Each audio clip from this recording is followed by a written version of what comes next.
All right, hello everyone. 5 more games from Dr. Dave Regis's ebook, Chess Tactics for Beginners. And we are into the section on combinations. If you've watched the previous video in this section, or in this playlist, I should say, you'd know we're looking at some games where multiple tactical ideas at once take place. I hope you can't, by the way, hear the washing machine in the background. Very domesticated here. I've got a load in as we speak. Hopefully it's not too loud. If it's awful, I'll just re-record another day. But let's see how we get on. So our 5 games today, and our first one is from Vienna in 1874. And we've got a player called Richard Reti and Dunkelblum. I say it's Richard Reti in 1874. I wonder if that's not the Richard Reti, because that sounds like it would be perhaps 20 years before he was playing. But anyway, let's get on with the game. So we are looking at e4 and e5, knight f3, knight c6, knight to c3 and bishop to c5, and knight takes e5. Knight takes e5. We've seen this before in a different place, this idea that you can sacrifice a piece temporarily because of the pawn fork. Bishop takes d4, queen takes d4, and queen f6 from black. And you'll see the evaluation bar has just gone up towards +3. Let's see what happened in the game. Knight to b5 was played here. So there's a threat here of knight takes c7, and that would be a fork of the rook and the king. It would be check, and then you take the rook next move. So black has to do something about this square. In the game, black played king to d8, but that's not in any way the best move. I mean, he was in trouble anyway, but king to d8, not the best move. And why? Well, white now can fork 2 threats. So a fork you might usually think of as being a player attacking 2 pieces at once. But you can, of course, attack just 2 squares or 2 ideas at once. And that's what happens here. And white's move in the game that leads to black's resignation is simply queen to c5. And why is that so unpleasant? Well, first of all, the queen and the knight are both targeting c7. So queen takes c7 is not going to be terribly pretty for black to deal with. And the other thing that's happening is this queen move here, which is actually directly threatening checkmate. And so the computer's saying already +5.5. The fact that these 2 things are threatened and there's really nothing black can do about it, 1-0 to white. And certainly at master level, that is all over. Yeah, nasty checkmate or lose a pawn. Ouch. Okay, let's have a look at our second game for today. And Dr. Dave has called this one No Place to Rest. So let's see just what that means. We've got Bijawi against Kujovic, 1999 in Slovakia, I think, Nowy Zamski. It's only a 7-move game, so let's see what happens in this one. So we have e4, e5, knight to f3, knight to f6, knight takes e5, d6, so typical sort of mainline Petrov defense, knight f3, knight takes e4, oh, knight takes c3. That leads to some interesting positions. If knight takes knight, pawn takes knight, you get an interesting imbalance. The pawn structures get a bit messed up. But that doesn't happen in this game. In this game, black tries bishop to f5. And that's clearly a blunder, because suddenly 2.5 plus 2.5 or more to white, when it was previously 0.2, tells you this is a mistake. Now, Dr. Dave's message in the book, black's defense against white's pin can be undermined. What on earth is Dr. Dave talking about there? Okay, well, press pause if you'd like to work out white's best move here. That will basically leave them a piece up if you'd like to try and work it out. Otherwise, we'll carry on in 3, 2, and 1. Now, the pin that Dr. Dave's talking about doesn't actually exist yet, but the knight and the king are on the same line.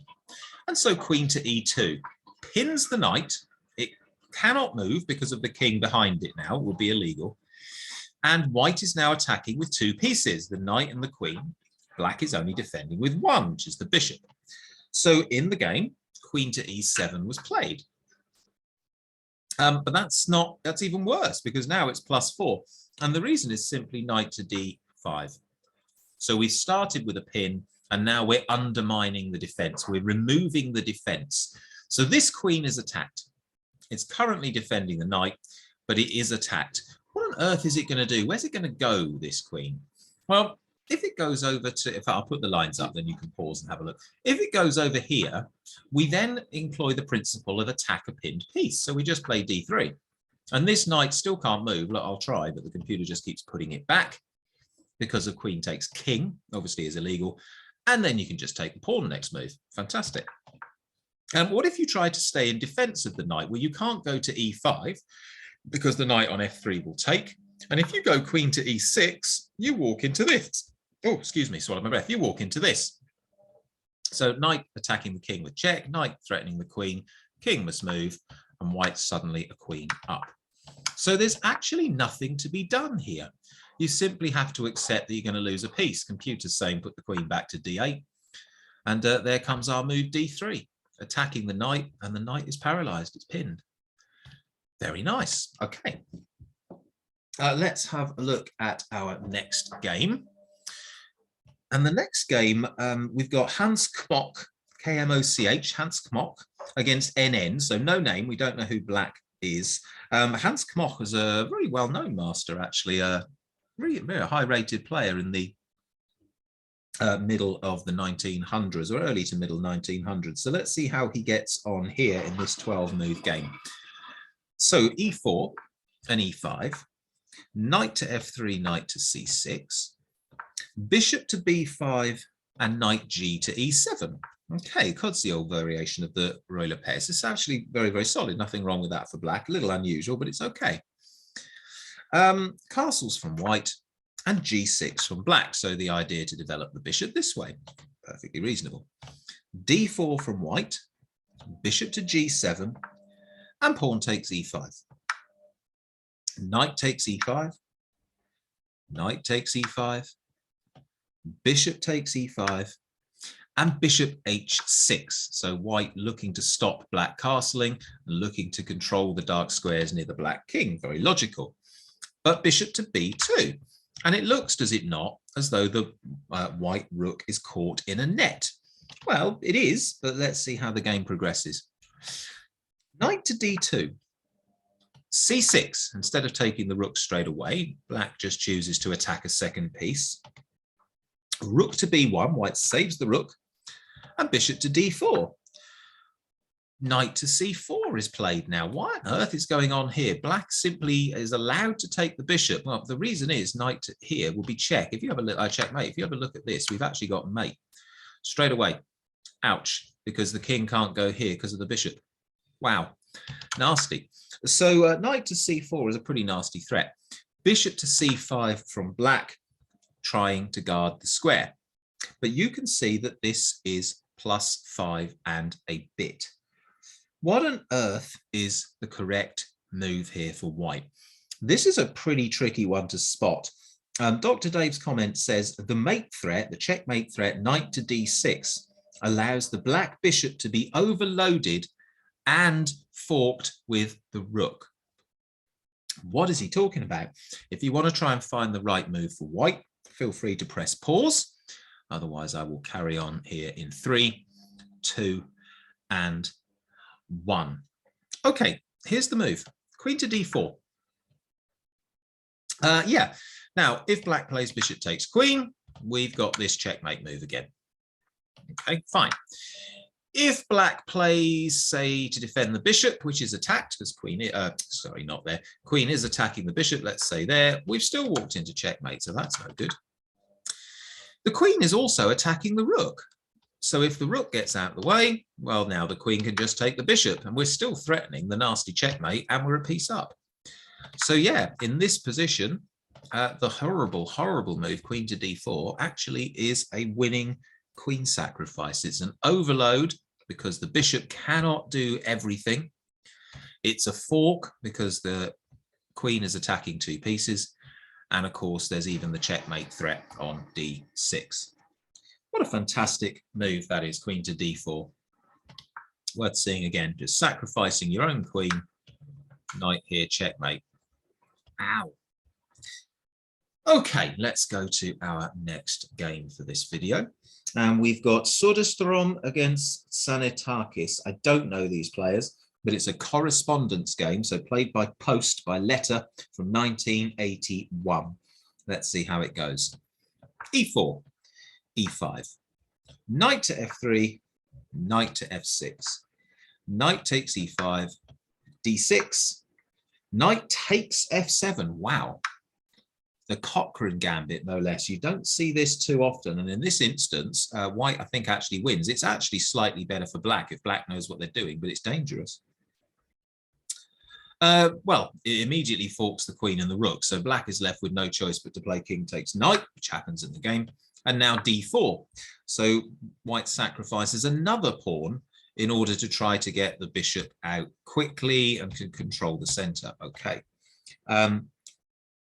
Knight takes e4. Black goes diving in after the extra pawn, which is a mistake. This actually gives the advantage slightly back to white, but only very slightly. That's assuming you're a computer, of course, and you can work it all out. Queen to h5, check. What's played in the game? King to e7 and queen to e2. So pinning the knight, and the knight can't move. We've seen that before. King goes back to f7, so I suppose white could just play queen h5, king e7, and then go back and get a draw here, but that's not going to happen and doesn't happen. White instead takes the knight. Why wouldn't you just take the piece? Queen to e7 from black, bishop to c4 check from white, and bishop e6 from black. And the bar has shot up to 6.6. So clearly this is a mistake. This doesn't belong here. It was sort of 1 point, not very much at the last move. Now it's 6.6. What on earth is the correct move here for white? Dr. Dave's comment in the book is simply white now steals a bishop. If you want to work out what the correct move is, press pause now. Otherwise, we will carry on. 3, 2, and 1. And this is some combination, this, of double attacks, pins, and checks. So the first thing to notice is that although these bishops are seeing each other on this diagonal, the black bishop can't move. It's pinned because the white bishop would take the king. That's important. There's also currently 2 white pieces attacking this square, but 2 black pieces defending it. So what if we can get one of those black pieces to move away? And the correct move here is queen f5 check. So black has to get out of check. The first thing to remember, the bishop can't take because of the pin. You can put the queen in the way if you like, but it doesn't actually work because of another pin. Bishop takes bishop check, and it won't let me play queen takes queen because the queen is pinned. And of course, if you play queen, you can't even play queen takes queen because of the check. You have to play across. So that's not going to do it. And finally, if black plays, well, actually, black could play to g8, which is extremely funny because you get checkmated by a bishop. Check, takes, mate. So we don't do that. If black instead plays king to e8, well, now there's only one piece defending this bishop. There's 2 attackers. And so white can simply play takes, takes, takes. And white is just a clear bishop ahead. Just quickly count the pieces. So yeah, that was a very pleasant move. So in this position, 1 pin, oh, didn't mean to do that one, leads to a fork, and then potentially, of course, a second pin. Really, really nice stuff. Okay, we have, I think, one more game for this particular episode. Dr. Dave has called this game a proper pickle. So someone's obviously getting themselves into a bit of a mess in this one. And we have Muir against Johnson from Virginia in the USA, 1987. Okay, well, let's have a look at how this one goes. E4, E5, knight to F3, knight to F6. Okay, D4, E takes D4, E5, queen to E7, bishop to E2, knight to E4, castles, knight to c6, rook to e1, b6, bishop to c4, knight to c5. Now, I have to say, the computer is already saying, or was already saying, even before knight to c5, that black had made some mistakes and white was +2. So it was already looking good for white. But after knight to c5, well, suddenly the computer's saying near enough +6, +5.5, +6. So white is definitely now about to do something that will probably win the game. And Dr. Dave simply writes, a net that includes a pin. So remember, a net is a situation in which you have trapped or are threatening to trap an enemy piece with no escape. So like checkmate is just a net of the king, and that includes a pin. If you'd like to try to find the correct white move here, feel free to press pause and have a go. Otherwise, I will carry on and give you the answer in 3, 2, and 1. So the thing to notice here is that because of this bishop, this one here guarding these squares, and this pawn guarding these squares, and the white knight guards these squares, this queen has very little mobility. So let's try and catch her. Bishop to g5. The queen now has absolutely no escape squares. Not one of the squares that she could theoretically go to is safe. So the queen is lost, unless the only possible move that you can play is to block. But now we walk into a pin. After pawn takes pawn, the king, the queen, the rook are all lined up on the same, file. The queen cannot move. It won't let me, remember, because rook takes king, the queen is pinned. And of course, the queen is also attacked by the pawn. So there's no way to save this queen at all. If you try knight here, blocking the pin, well, pawn takes queen. There's just no saving move for black. Ouch! There's some really nasty stuff going on in some of these games, isn't there? Okay, that will do for this video. I think those 5 games are pretty good. 5 more on combinations in the next video, and hopefully I'll see you then. Thanks for watching. Bye for now.